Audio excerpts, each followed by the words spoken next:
Just picture it, a new home, spotless in every way. You will be the first one to live in it. What am I talking about? New construction homes. Yes, they have to be the most perfect thing ever, right? Well, looks can be deceiving. Stick with me today and I'm going to give you tips that you need to know before you start the process of buying new construction. Let's do it.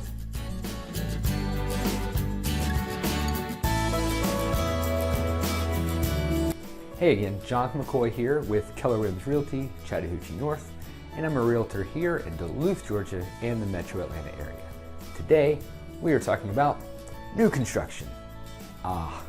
New construction. Pristine home that you have dreamed about. I really don't know anyone who hasn't thought about buying a brand new home. Seems easy, right? Go into a neighborhood that has new construction, walk through the model, sit down with the agent on site, figure out if you want to build one that's already built or build yours from the ground up. Seems easy, right? Well, whether you are buying brand new that's just been built or one that you're building yourself, I'm going to share with you today tips that will help you and save you headaches and lots of money. First tip, if you are looking to use a buyer's agent when buying new construction, which I think you should, and I think this video will help you realize that you should, then you need to let your agent know that you are going to new construction, which sites you are going to, and more than likely, they will probably need to be with you. Why, you ask? Well, builders right now seem to be making this push towards trying to push out buyer's agents. What they're doing is they're stating that if you come to their home sites without your agent, then they will cut off paying your agent at closing, which lots of times mean people make the decision to not take an agent with them. Now, as a buyer, you could pay your own agent to help you out with the process, but the good thing about being a buyer most of the time is the seller usually pays your agent. So, tip number one, let your agent know if you are thinking about new construction and if you're going to see new construction homes. Lots of times the agent can just get on the phone, talk to the agent that's on site, and find out if you can go on your own or if they need to be with you. On to the second tip, and that is when you get there, typically where the agent is at, the on-site agent for new homes, they're sitting in the model home. You'll go through the model and think, wow, this must be what these homes must be like. Well, sorry to say, but the model home usually has a ton of upgrades with it. Typically, they have standards that go into homes that they build, and they should have a list there of everything that's included with the build and then everything that is an upgrade. You'll probably be shocked on what's standard and what's an upgrade. It's very important not to assume that anything is included, from the garage door opener to blinds. Everything needs to be put out in front of you to know if it's included or it's not. I learned this the hard way with my very first construction. I had buyers that bought a home. I just sort of assumed that if it has a garage door nowadays that it would come with a garage door opener. Well, it didn't. And on the day of the final walkthrough, noticed it didn't have a garage door opener, asked the builder and they said that that was an upgrade. What did I do? Well, I wind up giving them a nice gift card that they could go buy their own garage door opener and have it installed. Learned that lesson the hard way.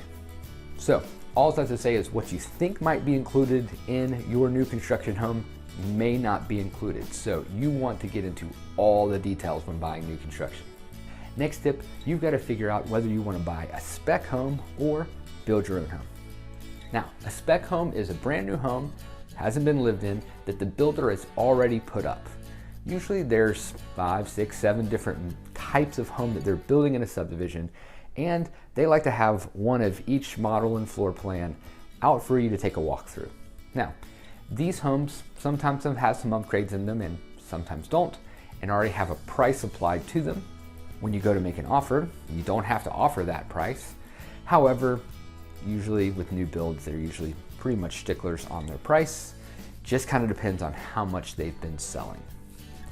With a spec home, if you're looking to make any upgrades, every once in a while you can find a builder that's willing to do a few things, but they're usually going to charge you for taking out what's already in there and putting in what's new. For instance, if you don't like the carpet, or you would rather have hardwoods than carpet, then they'll charge you to take out that carpet and put in the new hardwoods.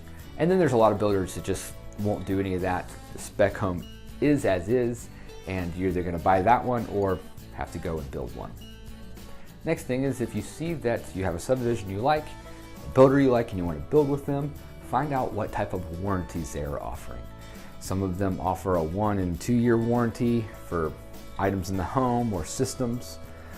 But a good thing to find out is if they offer a 10-year warranty for structural.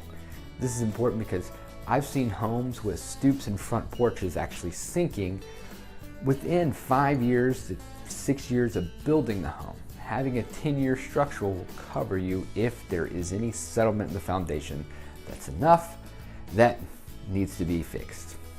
Next tip is, if you're buying new, find out if they have any specials going on, meaning sometimes they'll offer $5,000 in upgrades, or maybe they'll offer $5,000 in seller paid closing costs if you're using their lender. Now, if you decide to use the lender of the builder, you need to find out everything about how much they're charging in terms of closing costs. Is the lender charging origination fees, and what are their lender's fees? What I've seen, and they try to be tricky, is they say, oh, we're gonna offer you $5,000 in seller paid closing costs if you use our lender, but then the lender charges you maybe $5,000 more in origination fees and lender's fees than if you brought in a different lender. So you should compare lenders with the builder's lender versus your own to see which one would be better to go with. All right, let's say you decide to build your own home.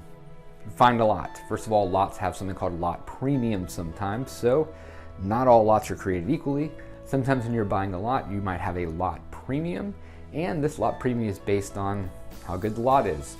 Maybe it's overlooking a golf course, maybe it just has more acreage. These lot premiums can cost $10,000, $15,000, $20,000 and more to the cost of the home. Once you start building, they will ask you to come in for a design meeting.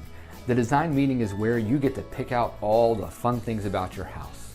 Paint colors, siding, granite type, all those things. Now, this time can be a little stressful because you also will pick out your upgrades during this time. And upgrades can be tough to choose from. So make sure you stay within your budget, is a very important tip. But also, with these upgrades and design meeting come some things that aren't always, well, I would say, straightforward. What I mean by that is, I had a client just recently that decided to get a granite. And they tell you when you get a granite that the color can vary when they're pulling it out of the ground, because granite can change. Well, my clients went from looking at this that you see here, which is a white granite with some, black and gray in it, to this, which is kind of a black granite with some white and gray in it. These are very different colors, but they said that this is the same granite, it just changed. You need to find out from your builder if that happens, will they tell you in advance? We were fortunate enough that talked with the builder back and forth and got them to change out the granite. However, this can happen, and some builders might just say that's tough, it's the same granite. So really got to look into granite. Another thing that happened with some buyers of mine is they got an upgraded tub. Well, in the picture, which they could have done is just shown the tub, but they also showed fixtures with it. Now, my clients thought that they were buying the tub and the fixtures. Well, that wasn't the case. They were just buying the tub itself, and the fixtures were different than what were in the picture. My problem with this was that the picture showed the tub and the fixtures. All they had to do is just put a tub in with no fixtures in, and that problem would have been solved. However, that's not what the builder decided to do. So if you're getting pictures of things in your design appointment, ask about all the details that you see in it. Another thing to note about your design appointment is when you're picking out paint colors or trim for the outside is you'll get some color plates that you'll go through to kind of see. They don't always look the same when it comes to light inside versus outside. And even if they do look the same, once they put it in, sometimes it still looks a little different. My suggestion is find out if there are any homes that have the same colors that you're looking at and then go take a look at them, whether it be paint inside or it be paint on the outside. That way you can actually get a more accurate view of what the color will look like. All right, so your building, they'll start putting in your foundation, they'll start putting up the structure itself with the framing. One thing that's good to have done before they put drywall up is doing something called a pre-drywall inspection. Now, one thing I've learned from builders is they don't like inspectors coming in. Now, the county or city will come in and inspect construction sites, and they have to meet certain standards. However, I've had an inspector come in and find plenty of things that the county or city inspector should have found that they didn't. I always suggest having inspection done, and that includes new construction. When it comes to a pre-drywall inspection, this is where they can see behind the walls. So you can kind of see how plumbing's run, and you can see how electrical's done, along with the structures that are behind the walls, the woods, to make sure that the supports are done correctly. Now, I've run into builders that don't allow pre-drywall inspections. Well, you can go with that, and that's fine. Always raises a few red flags for me, because why wouldn't they allow that? All right, getting to the end of the process of building, you have an inspection that you'll do for once the drywall is up. The inspector goes in and inspects just like they would do if you're buying a resale house versus a new home. Now, the good thing about new construction is, vast majority of the time, if something is found, you give it to them, the builder is usually going to fix that item. However, sometimes there can be a discussion whether something is to code or not. And then sometimes you'll need to get your inspector on the phone with the builder and they can talk to each other. Note that sometimes during inspections, there's a few items that won't be in and they do it last minute with builds. Builders put in last minute lots of times some of the appliances, such as your oven and stove and range, or the dishwasher. If you got a refrigerator with them, sometimes a refrigerator. So sometimes the inspector won't be able to test these items. And if that happens, I suggest you make sure that they are running during your first or final walkthrough with the builder on the house.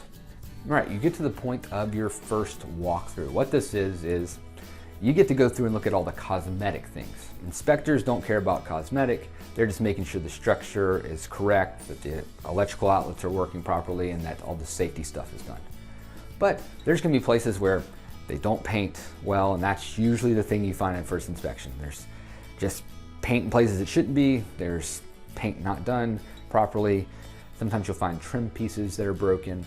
I've found windows cracked before. So what you're gonna do is you're gonna go through the entire home. Take your time during this process. They'll give you blue painter's tape, and basically you just start putting tape on everywhere that is not done properly. Open up drawers, open up cabinets, all of those things. Make sure everything looks good. And then you come to your final walkthrough. Now this will be either the day of closing or the day before. You'll go through with the builder to make sure all the things you noted on the first walkthrough is done for the final walkthrough.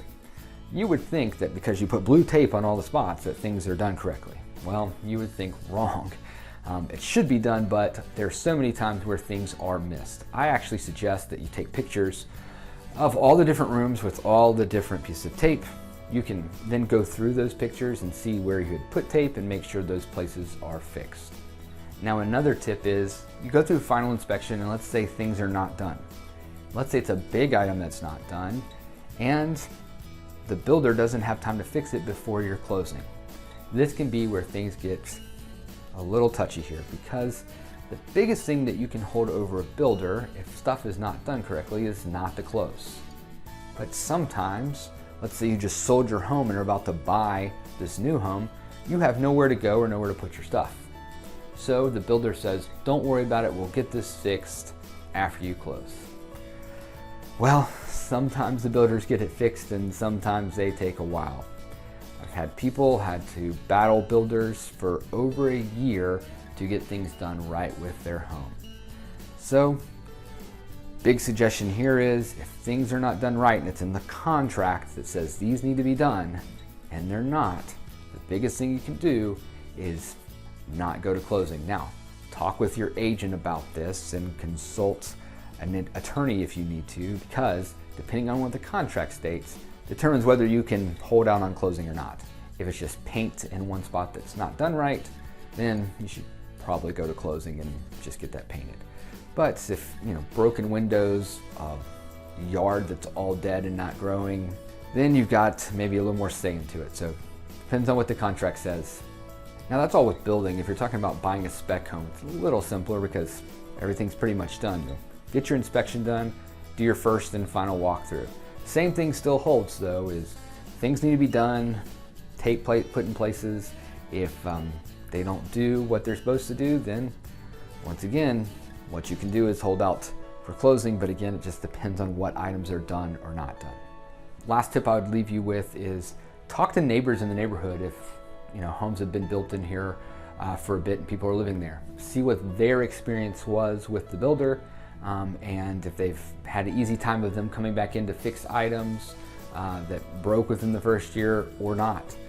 So talk with people in the neighborhood. They're usually pretty good about saying whether they liked it or not. Specifically, if they didn't have a good experience, they're ready to share that. I hope you enjoyed this video and it was helpful when it comes to tips for buying new construction. Once again, I'm John McCoy. I post videos like this, along with videos about home ownership, living in Duluth, Georgia, and Metro Atlanta, and more. So think about subscribing. Hit the notification bell.